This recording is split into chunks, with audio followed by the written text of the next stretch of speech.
The following episode contains footage that was originally recorded at a prior hour. However, due to the content in this video, viewer discretion is advised.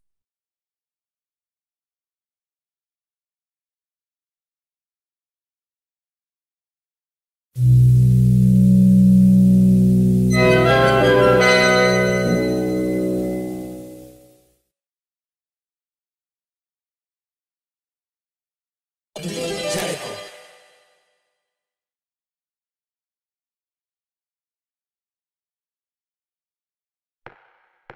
Rick Norton, detective of the Neo-Cisco State Police. Don't move, or you Rick Norton. You've got him. Who is it to know? We kidnapped your sister.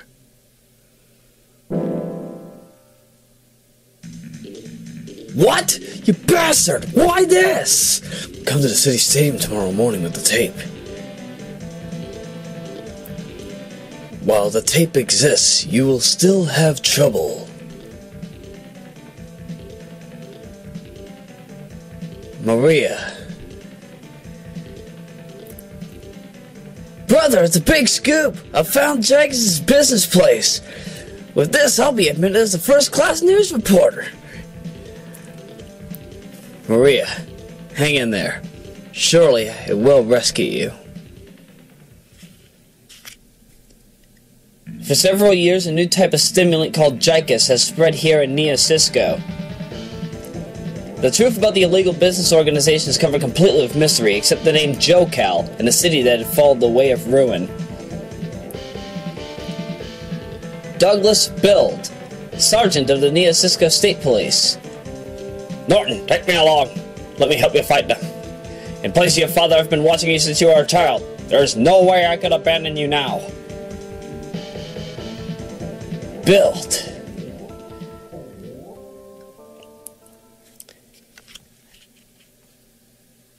And that, ladies and gentlemen, leads us into Rushing Beat. Better known as Rival Turf here in the States, and I think also in Europe. This game has never been officially translated to English. This is actually this is the second legitimate time, on YouTube anyway, that this opening has been translated. Somebody, I forget his name. I'm gonna have to, I'll link him down in the description and also the original video, because, oh my goodness, it was much more of a literal translation, but it was a good start. I worked my translation from it, and so we got this. Apparently Rick Norton loves Howard Dean. Yeah! That's not my best Howard Dean today. Okay. So this game was developed, I think, in 1991, and then came out later on in 1992. This title it's basically your utmost basic, but utmost notable Brawler. At least on the Super Famicom. This game is basically a generic Final Fight clone. But as you can see, if I hold down the L or the R button, Rick Norton and Douglas Build apparently get a little extra boost in speed. And that is what they call the rush in this game. So, hence the term Rushing Beat. Not to be confused with Beat Rush, which is Tifa's Limit Breaker in Final Fantasy VII. Totally different ability. But yeah, consider this to be one of the first notable games in any franchise, any Brawler franchise, with a run button. Streets of Rage 2 would kind of do the same thing with Skate, but of course, not everybody had the run feature in Streets of Rage 2. Axel didn't have it, Blaze didn't have it, Max didn't have it. And there aren't a lot of ROM hacks that have it. I mean, there are some ROM hacks that changed a good amount of the code from Streets of Rage 2 to function as if it were Streets of Rage 3, which I guess is a good thing. And you could basically do run features. You can do the charge specials, but sadly you don't have that kind of stuff in SOR2 or even here. Now, there is also a co-op mode, as you probably might have noticed, but Being able to play this game with ease, with 2 characters, on 5 continues, mind you, is not an easy task. Now, I recorded this on February 27 of 2014. Over 2.5 years it took for me to do this game. That is insanity. Or almost 2.5 years, actually. And it kind of does show that, yes, I had to have some very, very ridiculous skill, and very ridiculous skill and save state manipulation to put this to good use. I recorded this through SNES 9X, and there's no way I'm going to be switching to BizHawk anytime soon, because duck BizHawk when it comes to recording SFC titles. You can't adjust the pitch like you can in SNES 9X, or 9K for that matter. By the way, I finally found out what the difference is between 9X and 9K. Apparently SNES 9K, it's basically a watered-down version of 9X. It doesn't fully have task support, but it was made more for Chilera when it was, well, available. You can basically turn 9X into 9K if you have the specific plugins function Chilera, which is at least it's a good thing in my book. But still, it's not as common as you'd probably find. Oh my goodness, did I just see like a garbage frame? Yeah, Sony Vegas 13 has been, yeah, holy crap, I'm seeing garbage frames. And this, bear in mind, this is after the video was converted to 30 frames a second. Alright, what I'm seeing here, let me explain this. What I'm seeing is basically, apparently from time to time you'll see the video flicker. If you pause exactly on that frame, it is a glitched frame, and it apparently is a lot of, you can see it's very garbled. That's due to the way the Sony Vegas 13 saves its videos, at least if you're using an MPEG-4 codec on my computer. This has never happened before, and you probably might have been noticing it happening a lot with, like, some other stuff in recent time, like my Kramer's Hentai Adventure 3 speedrun. Why the duck did I speedrun that game? Oh, right, because I promised that back in 2014, and I finally decided to get back to it. You know, Kramer's Hentai Adventure is a really good series. I recommend that you give it a watch sometime. Definitely does need the love. More love than it naturally gets. Oh my goodness, how the heck did Norton get hit there? This game has really bad hit detection. Really bad hitbox detection. I mean, don't get me wrong, it's a rather fun game, but no matter which difficulty you're playing on, whether you're playing on easy, normal, or hard, because of the bad hitbox detection, even on the easy difficulty, I can still easily get a game over in general play. So I'm rather surprised that, you know, I was able to do hard mode in the way that I did. I'm sorry, did this dude just do the hurricane kick, tech Baki Sprillyukian, according to Peter Griffin? So we're about to go to the stadium. Yeah, here's the funny thing. We're supposed to go to the stadium with the tape. I love this. I love this. Now, you know, before I get back to what I was saying, this is angry mode. And yes, angry mode, basically, it's limited. You only have it for a few seconds. Rushing beat Radin, which is the second game, and Shuda, which is 3. They actually do have a better angry mode for Norton. Heck, in Rushing Beat Shuda, Norton actually has a special that just allows him to have instant angry mode, and yes, he could basically he's completely invincible during that time, and he could. I think he has like 20 or 30% extra attack power, and he could throw like it's nobody's business. His running attack is also optimized during that time, so put it to good use. Put all of those abilities to good use when you can.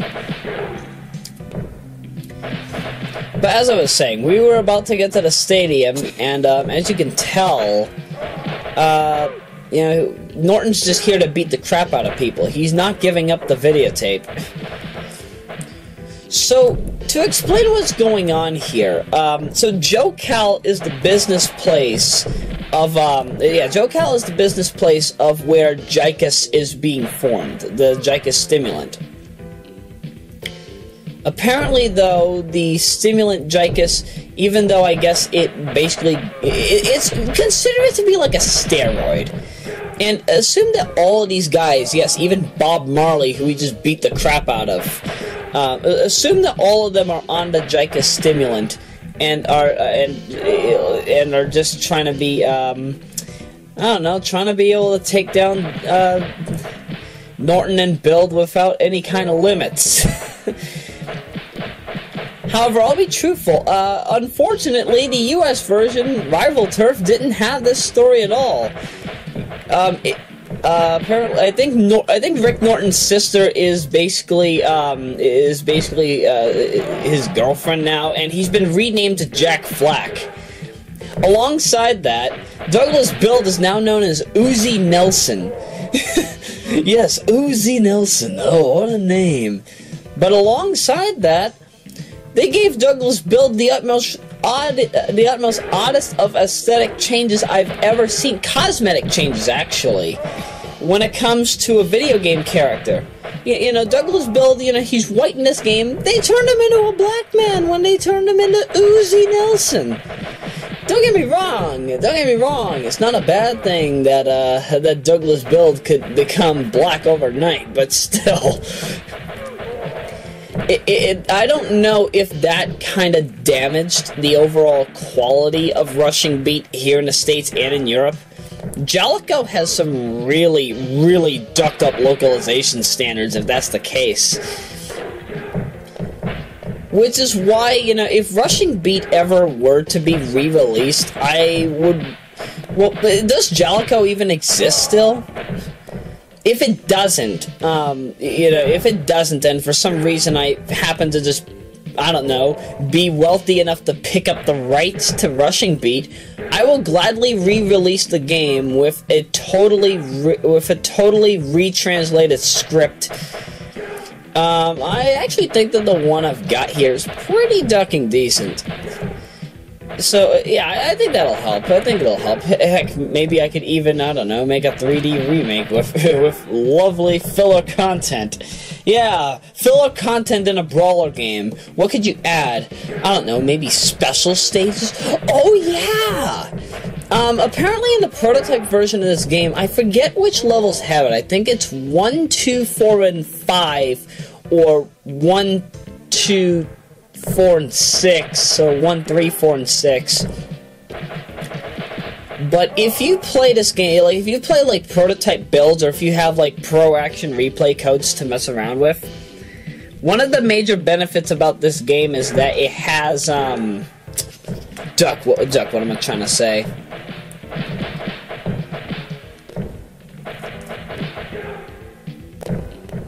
There are warp zones in this game. There are warp zones in this game, and you basically have to destroy a statue in an allotted time slot. Kind of like how, what is it? Kind of like how Street Fighter 2 has to have you break up the car into pieces in, like, in a specific time limit. It's kind of just like that. Only it is, only you have to break specific portions, you'll see, it has like different colored lights. You can find what I'm talking about on the cutting room floor. It's not a hard find. You either have to find it under the name Rushing Beat or under Rival Turf. Can't miss it. Can't miss it. Not at all. Streets of Rage Remake has an SOR Maker mod that is known as Rushing Beat Remake. It basically remakes Rushing Beat. This is the first game, unfortunately. Not 2 and 3 haven't. 2 and 3. Ran and Shura haven't been remade by this point. Maybe they will in future time, but for now, I don't know when they'll do that. I don't know when any SOR Maker modder will probably do it. But if Rushing Beat Remake basically allows you to basically play as everybody in this, It basically plays all the SOR remake characters in the world of Rushing Beat, and it's done pretty ducking well.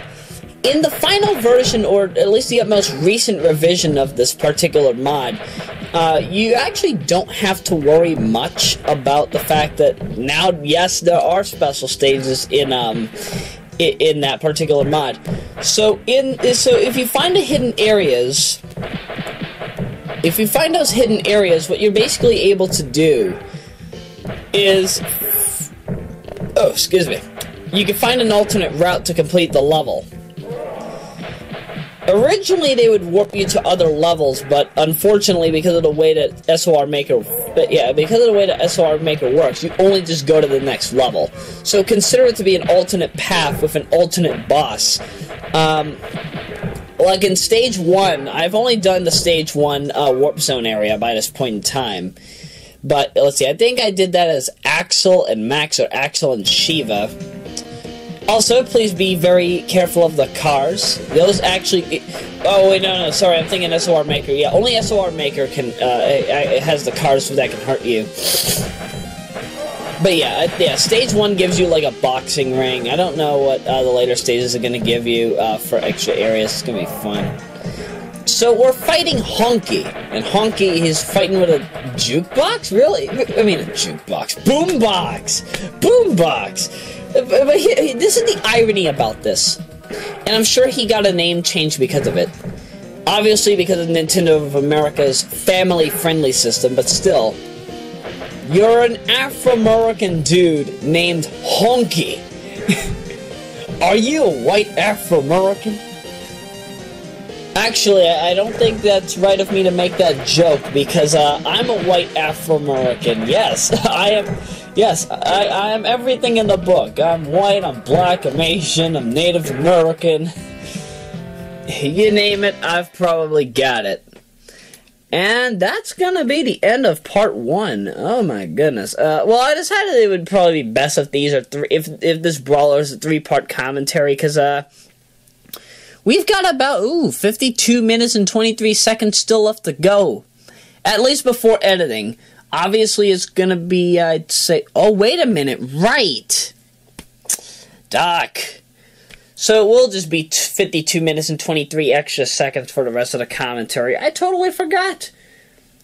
I edited Rushing Beat in a unique fashion because, for those of you that are unaware, when Rushing Beat first came out, the pitch of the music was about, I'd say, 1.2 to 1.8% higher than that of most other games from that time.